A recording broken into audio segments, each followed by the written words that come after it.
Syria और Lebanon में फिर बरसा बारूद, फिर मची तबाही। लेबनान में जंगी जेट के हमले से आया बारूदी बवंडर। सीरिया में गोलीबारी से जल उठा माउंट हार्मोन। जब इजराइल अपने जंगी जेट से बारूद बरसाता है तो तारीख लिखी जाती है तबाही की, दुश्मन के खात्मे की। कई मुल्कों को इजराइल ये बताता है कि उसके दुश्मन कहीं भी छिपे हों, कितनी भी सुरक्षा बंदोबस्त कर लें, धरती के नीचे तहखाने में ही क्यों न घुस जाएं, इजराइल उनका सफाया करके ही रुकता है। नेतन्याहू आर्मी अपना टारगेट कभी मिस नहीं करती। अगर टारगेट हाई प्रोफाइल है तो प्लानिंग उतनी ही फुल प्रूफ होती है। हमास से समझौते के बाद इजराइल का टॉप टारगेट अब सीरिया में है, जहां युद्ध का माहौल जंगी जेट से बारूद बरसाकर इजराइल ने कर दिया है। यह हमला अमेरिका की सीरिया में एयर स्ट्राइक के अगले ही दिन अंजाम दिया गया, जिससे यह भी साफ है कि अब सीरिया में बारूदी बखेड़ा बड़ा होगा, पहले से कहीं विध्वंसक और विनाशकारी भी साबित होगा।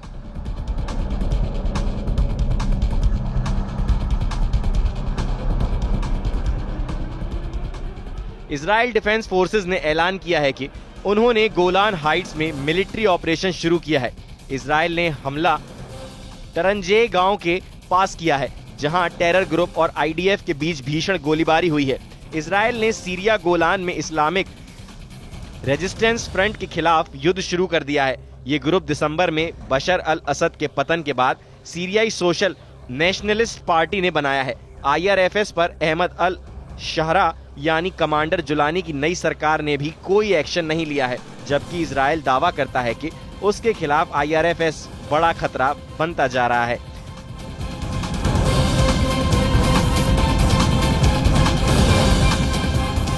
इजराइल सीरिया में सिर उठा रहे पुराने दुश्मनों को खत्म करने में जुट गया है। सीरिया में इजराइल के बड़े हमले का सिग्नल कुछ दिन पहले ही मिल गया था, जब हार्मोन पहाड़ पर रक्षा मंत्री काटज ने खुद जाकर सैन्य तैयारियों की जानकारी ली थी।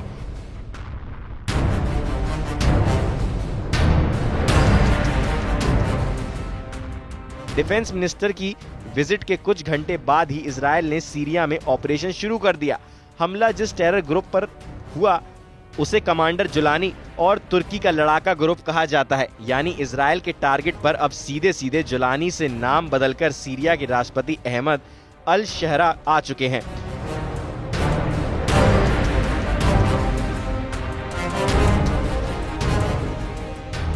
अल्मा रिसर्च सेंटर के मुताबिक सीरियाई सोशल नेशनलिस्ट पार्टी के लड़ाके 1980 के दशक में दक्षिण लेबनान पर कब्जे के बाद से इजराइल के खिलाफ सैन्य कार्रवाइयों में शामिल रहे हैं, जिन्हें इजराइल ने हिजबुल्लाह के खिलाफ सैन्य कार्रवाई में काफी हद तक तबाह कर डाला था।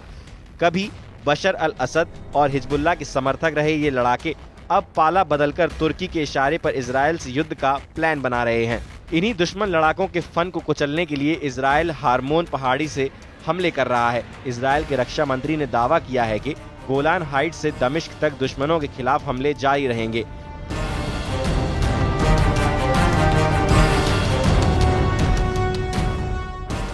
सीरिया से ज्यादा विध्वंसक आक्रमण इजराइल हिजबुल्लाह को दहलाने के लिए कर रहा है। जहां जंगी जेटों से बम और मिसाइल की बौछार हो रही है, इजराइल की वायुसेना के लड़ाकू जेट्स ने शुक्रवार रात लेबनान में हिजबुल्लाह के ठिकानों पर जबरदस्त हमला किया है। आईडीएफ के मुताबिक बेका घाटी में हिजबुल्लाह के ठिकानों को बम बरसाकर बर्बाद कर दिया गया है। एयर स्ट्राइक हिजबुल्लाह के अंडरग्राउंड अड्डों को तबाह करने के लिए की गई। सीरिया लेबनान सीमा पर हिजबुल्लाह के लिए तस्करी में इस्तेमाल होने वाला बुनियादी ढांचे पर मिसाइल और रॉकेट दागे गए। इजराइल ने दावा किया है कि हिजबुल्लाह की कई हथियार फैक्ट्री हमले में तबाह हो गई हैं। इजराइल और लेबनान के बीच युद्ध विराम विस्तार के बाद ये आईडीएफ का पहला हवाई हमला है, जिसमें जंगी जेट का भी इस्तेमाल किया गया। इजराइल को हमले की वजह हिजबुल्लाह लड़ाकों ने दी है।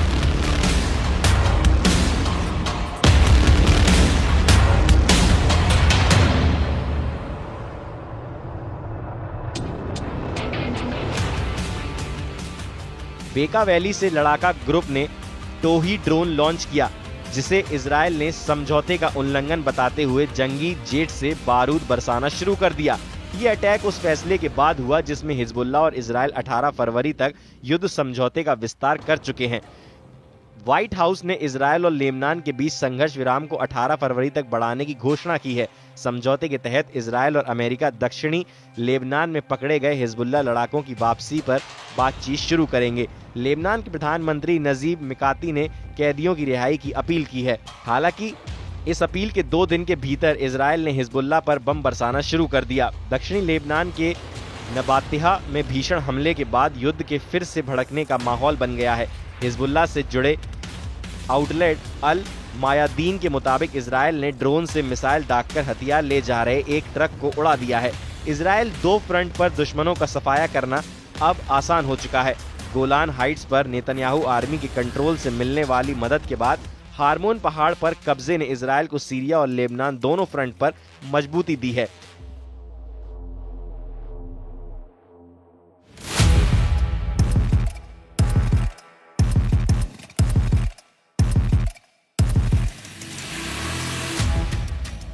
गोलान हाइट्स 1800 वर्ग किलोमीटर का इलाका है। दक्षिणी पश्चिमी सीरिया का ये चट्टानी पठार राजधानी दमिश्क से सिर्फ 16 किलोमीटर दक्षिण में है। ये दक्षिण में यारमौक नदी और पश्चिम में गैलील सागर से घिरा है। गोलान ऊबड़ खाबड़ बेसाल्ट चट्टान पर फैला हुआ है। इस इलाके में महत्वपूर्ण जल स्रोत है, जिसमें जॉर्डन नदी और हसबानी नदी शामिल हैं। संयुक्त राष्ट्र इस इलाके को सीरिया का हिस्सा मानता है। हालांकि 1967 में 6 दिन के युद्ध के बाद इजरायल ने गोलान हाइट्स पर कब्जा कर लिया था। फिलहाल इजरायल गोलान हाइट्स के पश्चिमी भाग के 1200 वर्ग किलोमीटर पर कब्जा कर इजरायली सेना के कब्जा करने के लगभग तुरंत बाद इजरायली बस्तियां बढ़ने लगी हैं। मौजूदा वक्त में गोलान हाइट्स में 30 से ज्यादा इजरायली बस्तियां हैं। यहीं संयुक्त राष्ट्र की निगरानी वाला बफर जोन है, जो इजरायल के कब्जे वाले इलाके को सीरिया के नियंत्रण वाले हिस्से से अलग करता है।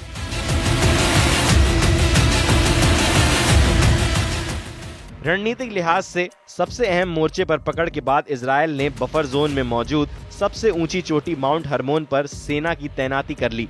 बशर की विदाई के बाद इजरायल ने इस अहम ठिकाने को कब्जे में लिया। सीरिया के माउंट हर्मोन पर इजरायल की जीत कई मायने में गेम चेंजर साबित हुई है। माउंट हर्मोन चोटी 9,232 फीट ऊंची है। ये सीरिया और इजरायल दोनों की सबसे अधिक ऊंचाई वाला वॉर जोन है। वहीं लेबनान की केवल एक चोटी के बाद ये दूसरे नंबर पर है। माउंट हर्मोन से इजरायल लेबनान और सीरिया दोनों फ्रंट पर इलेक्ट्रॉनिक निगरानी कर रहा है, जिससे इजरायल को आने वाले खतरे के बारे में पहले ही पता चल जाता है। माउंट हर्मोन से सीरिया की राजधानी दमिश्क सिर्फ 35 किलोमीटर दूर है, जिसका मतलब है कि इजरायली तोपखानों की हद में जुलानी का गढ़ आता है।